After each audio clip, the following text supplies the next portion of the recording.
Part 6। परंतु किसी तरह से वह व्यक्ति राजा तक पहुंच जाता है और कहता है, गांव तो छीन ही लिया, अब जीवन भी छीनना चाहते हो। राजा कहता है, ये तुम क्या कह रहे हो?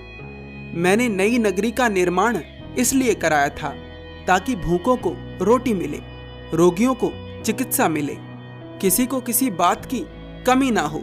जितना छीना है उससे अधिक दिया है। वह व्यक्ति कहता है, परंतु सच तो ये है कि लोग वहां भूखे मर रहे हैं, वहां अन्न का दाना भी नहीं है, और यही बात बताने के लिए अपने प्राणों पर खेल कर यहाँ आया हूँ। राजा उसी समय अपने मंत्री को बुलाते हैं और उससे पूछते हैं कि नई नगरी में अनाज पहुंचाने का दायित्व किसका है। मंत्री कहता है, महाराज, नई नगरी में अनाज पहुंचाने का दायित्व गौरी का है। राजा पूछता है, क्या यह वही गौरी है जिसने न्याय सभा में असत्य बोला था? मंत्री कहता है, जी महाराज। राजा कहते हैं, कल इसे न्याय सभा में बुलाओ। अगले दिन गौरी को न्याय सभा बुलाया जाता है, पर वह न्याय सभा नहीं आता, क्योंकि उसे पहले ही द्रोणोधन के आदमियों के द्वारा डरा दिया जाता है कि अगर वह न्याय सभा गया तो उसे बंदी बना लिया जाएगा। द्रोणोधन राजा शुद्धोधन का छोटा भाई था। द्रोणोधन ही राजा शुद्धोधन के नाम पर गौरी को आदेश पत्र भिजवाता है कि नई नगरी में अनाज पहुंचाना बंद कर दिया जाए। गौरी के पास आदेश पत्र भी था, पर लोगों के डराने के कारण वह उसे खोजने लगता है जिसने उसे आदेश पत्र दिया था।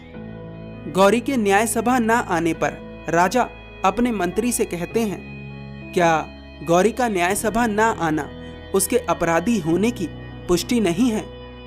मंत्री कहता है, जी महाराज।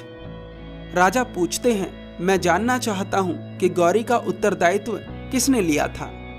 मंत्री कहता है, क्षमा करें महाराज, परंतु गौरी का उत्तरदायित्व युवराज सिद्धार्थ ने लिया था। मंत्री की बात सुनकर राजा को क्रोध तो आता है, पर पूरी न्याय सभा के सामने राजा कहते हैं, जिसने गौरी का उत्तरदायित्व लिया था उसे दंड अवश्य मिलेगा, चाहे वह कोई भी हो। राजा आदेश देते हैं कि गौरी के उत्तरदायित्व लेने वाले को दंड गृह में उपस्थित किया जाए। सिद्धार्थ को दंड गृह बुलाया जाता है। राजा अपने पुत्र को देखकर कहते हैं, उत्तरदायित्व लेने वाला दंड झेलने के लिए सक्षम नहीं है, इसलिए उसका दंड उसका पिता झेलेगा। राजा खुद को 10 कौड़े मारने का आदेश देते हैं।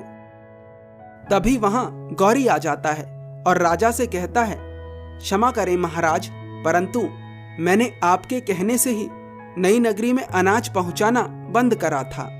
राजा कहते हैं, परंतु मैंने कब कहा था? गौरी कहता है, महाराज, मेरे पास आपका आदेश पत्र भी है। आपका ही एक सैनिक मुझे यह आदेश पत्र देके गया था। राजा का मंत्री आदेश पत्र देखता है और कहता है, जी महाराज, मोहर तो हमारी ही है। गौरी कहता है, महाराज, मैं उसी सैनिक को ढूंढ रहा था जिसने मुझे ये आदेश पत्र दिया था। राजा कहते हैं, मैंने कोई आदेश पत्र नहीं भिजवाया। अब तुम्हारे पास 2 विकल्प हैं, या तो देश निकाला या फिर 10 कौड़े। गौरी कहता है, मैं चला जाऊंगा महाराज, परंतु एक बार मुझे युवराज से मिल लेने दीजिए। राजा कहते हैं, ठीक है। गौरी सिद्धार्थ के पास जाता है और कहता है, युवराज, मैंने आपका विश्वास नहीं तोड़ा, मैंने असत्य नहीं बोला। सिद्धार्थ कहते हैं, सत्य स्वयं प्रकाशित होता है गौरी, एक ना एक दिन अपराधी अवश्य पकड़ा जाएगा। गौरी कहता है, धन्यवाद युवराज, मुझ पर विश्वास करने के लिए। कहानी में आगे बढ़ते हैं। सिद्धार्थ, देवदत्त व अन्य विद्यार्थियों को गुरुकुल में धनुर्विद्या सिखाई जाती है।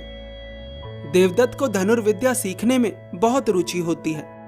वह धनुर्विद्या आखेट और युद्ध के लिए सीखता है, परंतु सिद्धार्थ धनुर्विद्या अपने पिता की खुशी के लिए सीखते हैं। एक दिन सिद्धार्थ और यशोधरा अपने महल के पास ही बगीचे में खेल रहे होते हैं। अचानक उनके पास एक घायल पक्षी आकर गिरता है।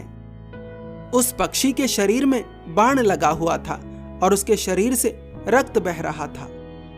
सिद्धार्थ उस पक्षी को देखकर व्याकुल हो उठते हैं। सिद्धार्थ तुरंत उस पक्षी के शरीर से बाण निकालते हैं और उसके रक्त को रोकने का प्रयास करने लगते हैं। इतने में ही वहां देवदत्त आ जाता है और कहता है, देखा सिद्धार्थ, मैंने उड़ते हुए पक्षी को मार गिराया, लाओ इसे मुझे दे दो। सिद्धार्थ कहते हैं, नहीं, मैं इसे तुम्हें नहीं दूंगा। देवदत्त कहता है, सुना नहीं तुमने, यह मेरा आखेट है, इसे मुझे दो। आगे की कहानी अगले पार्ट में।